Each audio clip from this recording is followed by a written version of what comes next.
For the past 20 years, pygmy tribes of the Democratic Republic of Congo have been attacked, suppressed, and victimized. Deforestation, civil war, and discrimination have left the pygmy people voiceless and in desperate need of outside help.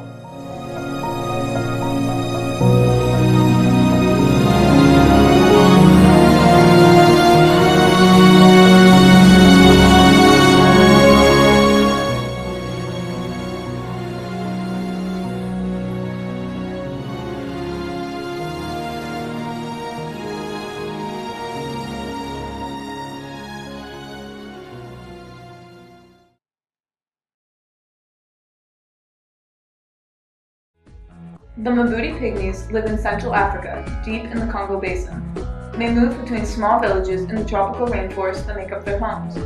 These hunter-gatherers rely on the forest to provide for all of their food, from meats to herbs to vegetables. Not only is the forest the source of their food and home, but it also holds extreme spiritual meaning to the pygmies. In this changing modern world, large companies take the materials that the pygmies have worked hard to maintain. They are forced out of their land and left with no compensation. Without a voice, the pygmies can only sit and watch their entire world disappear.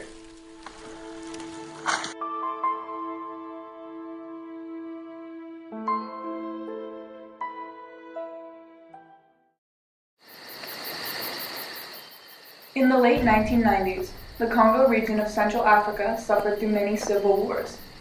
In the midst of all the fighting, the pygmies were attacked and slaughtered, all the while being pushed out of their homes. In 2003, UN representatives reported acts of genocide on the Mbuti people. Rebel fighters against the Congolese government attacked the pygmies, believing they were useless and should be eradicated. There is no report as to the number of lives lost during the attacks, but estimates are in the thousands.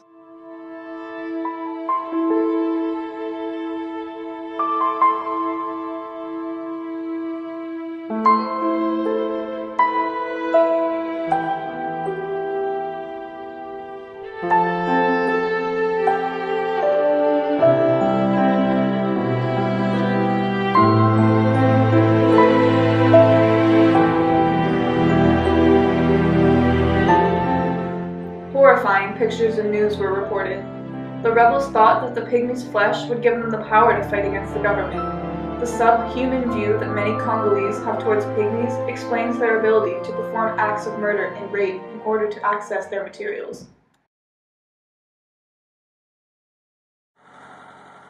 In 2007, the World Bank organization recognized the hardships of the Mbuti people and tried to help them by employing locals with foresting jobs and establishing a strong forest industry. Yet the World Bank was actually destroying their homes and making it harder for the Mbuti people to live the way that they were used to.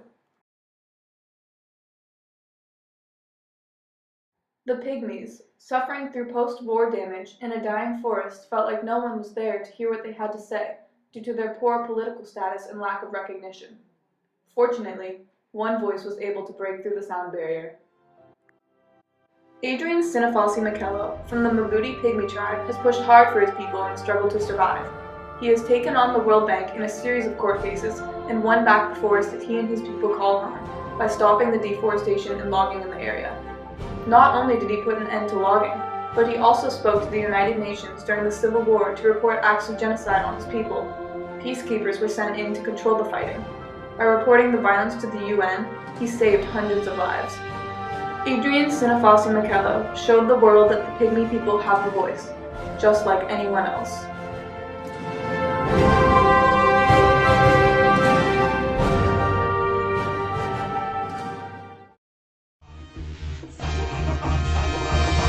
J'ai reçu ta lettre, fin juin enfin. Elle m'a laissé mal en point, mais néanmoins j'ai cessé d'en relire chaque mot, chaque phrase, chaque nom, chaque détail, chaque photo, chaque visage. Est-ce un mirage, une illusion, un hologramme?